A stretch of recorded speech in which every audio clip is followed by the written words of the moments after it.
My association with Beverly Hills, other than my family operating a business here in Beverly Hills since we took over the Music Hall Theater, my grandparents moved to Beverly Hills after many years of living in Los Feliz, and they lived on 211 Spalding for quite a few years.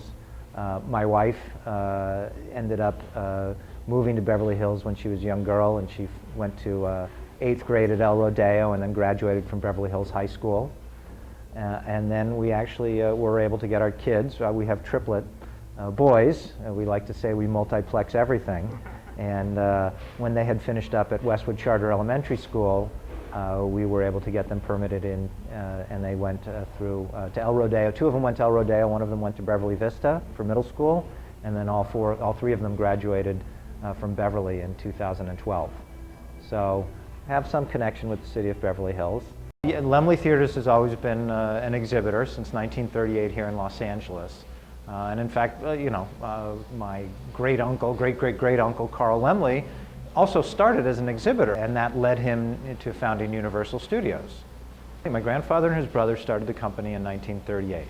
They were both first cousins once removed of Carl Laemmle, owner of Universal Studios, and he had hired them to come work for Universal here in Los Angeles. My grandfather came here to Los Angeles, was working in distribution, and eventually went back to Europe, where he was running the Paris distribution office of Universal.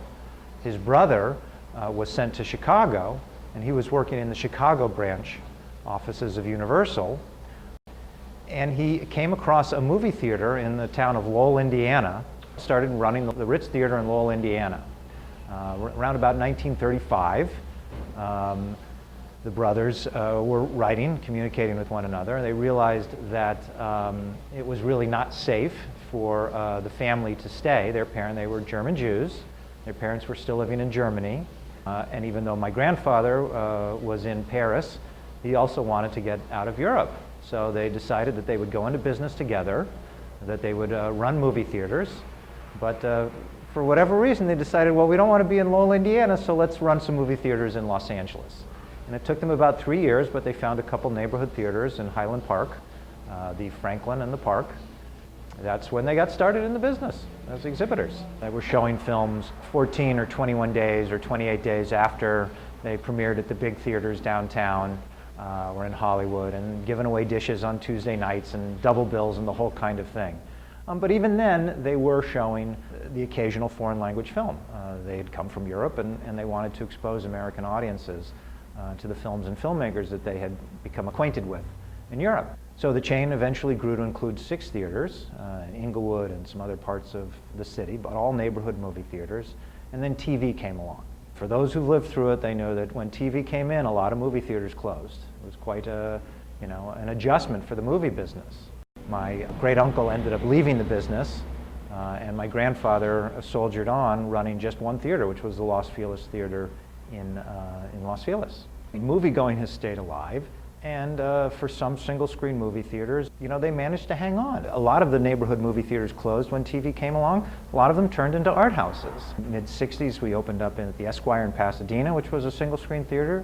We built the Plaza and the Regent in Westwood, and eventually took over the operation of the Music Hall Theater in Beverly Hills, and later the Fine Arts Theater in Beverly Hills, also the Royal Theater in West LA. So that was, a half dozen or more single-screen movie theaters. But yes, ultimately, multiplexing became, a better option. You have certain economies of scale, and these movie theaters, they're real estate, and in many cases, it's just more valuable to have a multiplex movie theater or retail store versus movie theater, and that's where you studio theater.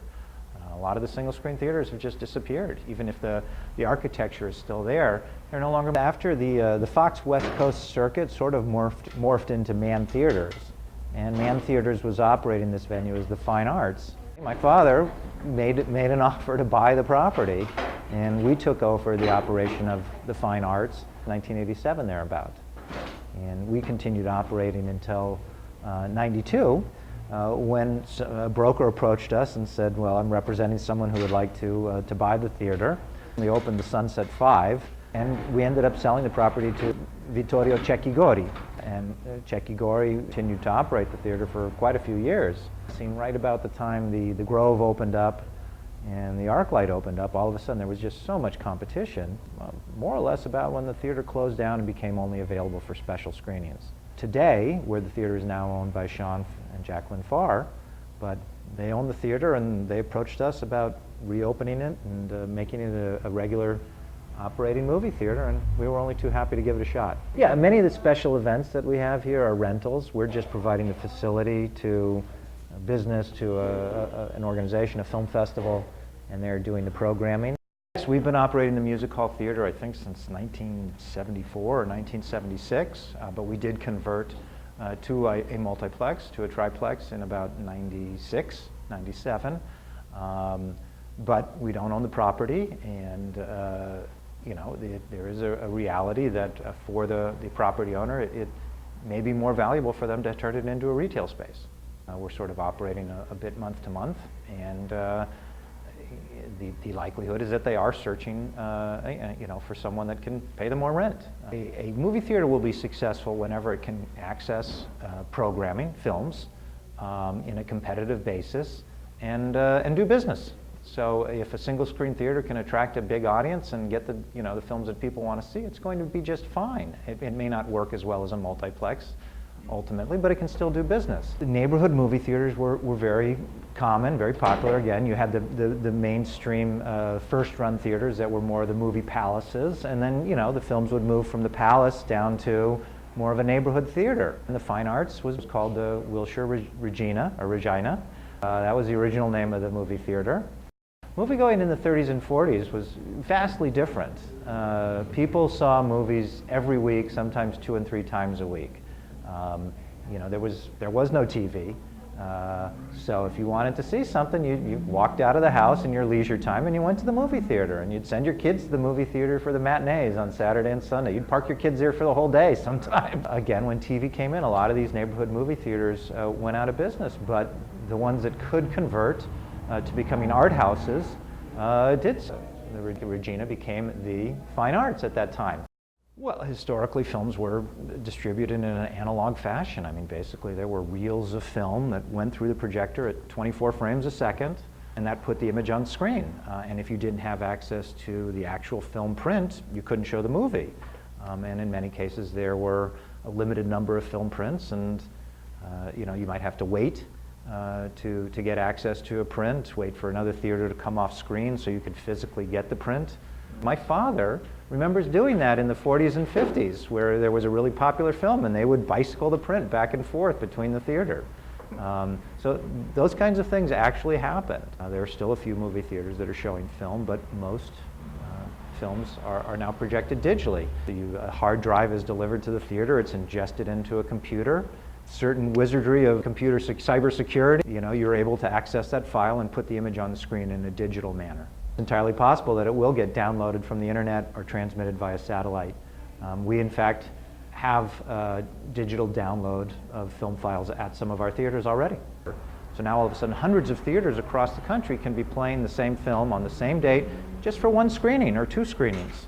So that's what we call alt content or alternate content, and that's become a very popular component of making movie theaters work. And it is a way, and in fact, where a single screen theater can excel. Because whereas now the multiplex might only have 100 seats or 50 seats for any one show, here at the Fine Arts, we've got 400 seats for a single showing. Let's go upstairs and take a look at the projection booth as well. These digital systems, I'm not even quite sure how they work, but they're so fully integrated that when we put the showtimes into the ticketing system in order to sell tickets, the projector picks up its cues on when to start from the ticketing software. So it knows that a movie is starting at this time, and that's when it fires up based on the times that are in the ticketing information. Obviously, it's a little more complicated than that, but that's pretty much how it works. We have theater. This theater still has a booth where you can walk up and stand next to the projector. We have theaters like the Royal in West LA where the projector is totally isolated, and on a daily basis or weekly basis or hopefully even an annual basis, no one goes to the projector. It's connected by wires to operating systems that are in the management office, and that's how everything works. So you've gone from a situation where the projectionist couldn't leave the booth even to go to the bathroom because he had to be there constantly to maintain the systems, to a situation where now the projector could be totally locked away and it would work just fine. We want to bring back moviegoing the way it used to be. There's a lot of people that like moviegoing who could frankly walk to this theater. A lot of stuff was still done within walking distance or right nearby, and there was a market where you did your shopping on the street and a local department store, and the movie theater was just part of that. That was one of those neighborhood businesses, and everybody supported their neighborhood movie theaters.